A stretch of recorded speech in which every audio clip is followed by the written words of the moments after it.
Et c'est parti pour Solar Impulse. L'avion a pris son envol à Abu Dhabi pour un premier tour du monde sans une goutte de kérosène. L'appareil va parcourir 35 000 km grâce à l'énergie solaire à une vitesse de 100 km/h maximum.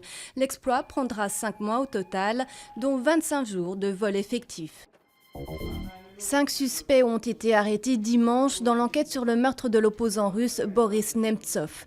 L'un d'eux a avoué sa participation au meurtre.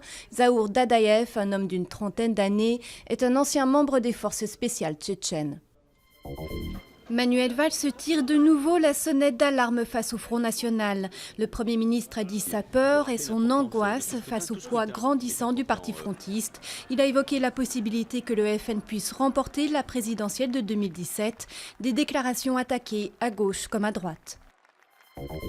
Début du procès à Saint-Domingue de 4 Français, dont 2 pilotes accusés de trafic de drogue entre la République dominicaine et la France. Les hommes ont été interpellés à Punta Cana en mars 2013 alors qu'ils s'apprêtaient à décoller pour la France. Près de 700 kilos de cocaïne ont été retrouvés à bord de l'avion.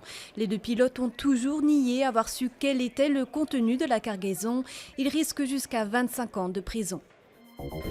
Remue-ménage dans le monde du cyclisme. Un rapport accuse l'Union cycliste internationale d'avoir accordé un traitement de faveur à Lance Armstrong. Selon le rapport, l'Union n'a pas cherché activement à corroborer si les allégations de dopage contre Armstrong étaient fondées.